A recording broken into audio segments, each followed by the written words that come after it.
جس ماں نے 9 مہینہ پیٹ میں ہمیں رکھا ہو، تکالیف اٹھایا ہو، ہمارے درد کو برداشت کیا ہو، آج ان کی اولاد اپنی ماں کو گھر سے باہر نکال دیتی ہے۔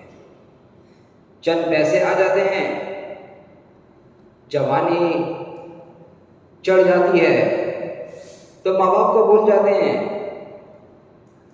ماں باپ بیمار ہیں، عیادت بھی نہیں کرتے۔ جن ماں باپ کے ذریعے دنیا میں آمد ہوئی ہے ان کا احترام بھی نہیں کرتے۔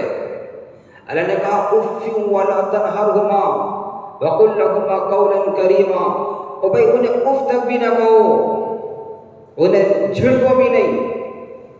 ان سے آپ بات کریں تو نرم انداز سے بات کریں، ایسے بازو ان کے سامنے پھیلا دیں جیسے شکار شکاری کے سامنے اپنے بازو کو پھیلا دیتا ہے، تو یہ کہہ دیتا ہے کہ میں تو تمہارے حوالے ہوں، جو چاہو اسے کر سکتے ہو۔ ہم اپنے والدین کے سامنے ایسا رہیں جیسے ہم مردہ ہیں۔ کیا عزت اکرام کر رہے ہیں؟ اللہ کی قسم، اگر آپ سونے کے تخت پر بھی انہیں بٹھا دیں، سونے کے تخت کا تاج بھی انہیں پہنا دیں، تو آپ ان کے حقوق ادا نہیں کر سکتے، آپ ان کا حق بالکل ادا نہیں کر سکتے۔ آپ صلی اللہ علیہ وسلم 6 سال کے عمر کے تھے، اللہ نے ابوا کی کھاٹی میں آپ کی ماں کو بلا لیا۔ جب 63 سال کے عمر کا آپ پہنچے ہیں، آپ مدینہ سے 70,000 صحابہ کے ساتھ حج کے لیے روانہ ہیں، ابوا کی کھاٹی میں آپ پہنچے ہیں، آپ سارے صحابہ سے کہتے ہیں بھائی یہیں پہ ٹھہر جاؤ، اپریل کا مہینہ ہے، سورج اپنی شمال پر ہے، آپ اپنی اماں کی قبر کے پاس جا کر ایسا رو رہے ہیں جیسے 6 سال کا بچہ رو رہا ہو۔ 63 سال کی عمر میں ایسا رو رہے ہیں اپنی ماں کی قبر پہ جا کر۔ 6 سال کے جب وہ تھے تو اللہ نے ان کی ماں کو اپنے پاس بلا لیا۔ آپ نے اپنی قول اور فعل سے امت تک یہ پیغام پہنچایا کہ ماں کا حق کیا ہے، باپ کا حق کیا ہے۔ آپ نے فرمایا الجنت تحت اقدام الامہات، ماں کے قدموں کے نیچے جنت ہے۔ وہ بہت خوش نصیب ہیں وہ لوگ جن کے ماں باپ زندہ ہیں، بہت ہی بد نصیب ہیں وہ لوگ جن کے ماں باپ زندہ ہیں اور ان سے ناخوش ہیں۔ آپ کے والدین اگر زندہ ہیں تو آپ انہیں خوش کر کر جنت اپنے حق میں واجب کرا لیں۔ جن کے ماں باپ ان سے راضی نہیں، اللہ ان سے راضی کیسے ہو سکتا ہے؟ اللہ اس کے رسول کیسے راضی ہو سکتے ہیں؟ جو ہم اللہ کو مانتے ہی نہیں ہے۔ بھائی جو اللہ کو مانتا ہو وہ کبھی ماں باپ کی نافرمانی کرے گا؟ نہیں کرے گا۔ وہ کبھی نماز چھوڑے گا؟ نہیں چھوڑے گا۔ وہ کوئی غلط راستہ اختیار ہی نہیں کرے گا جو اللہ کو مانتا۔ ماں باپ کی شان بلند ہے، ماں باپ کا مقام بلند ہے۔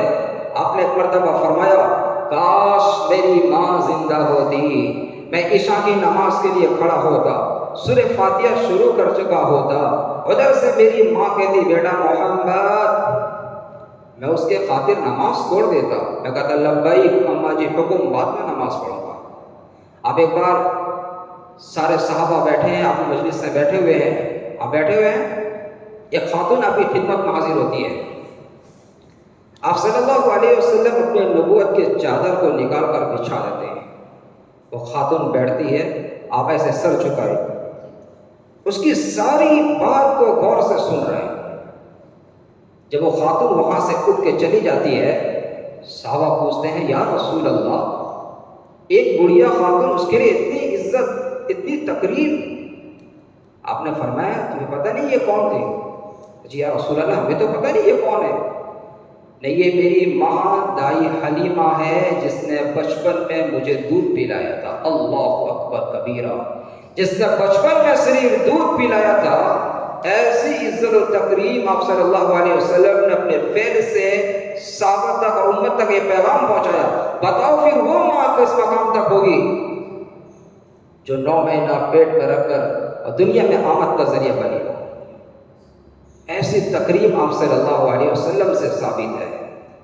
میرے بزرگوں، اگر ماں باپ زندہ ہیں تو ان کی قدر کریں، بد نصیب ہے وہ شخص، بد نصیب ہے وہ شخص جس کے ماں باپ زندہ ہوں، جن کے ماں باپ زندہ ہوں اور وہ اپنے حق میں جنت کو واجب نہ کرا لیا ہو۔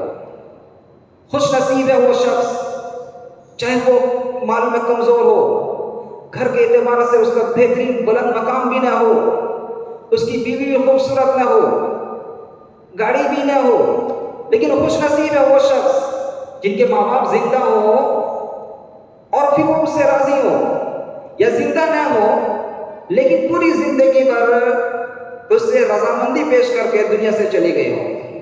ایسا شخص بہت خوش نصیب ہے۔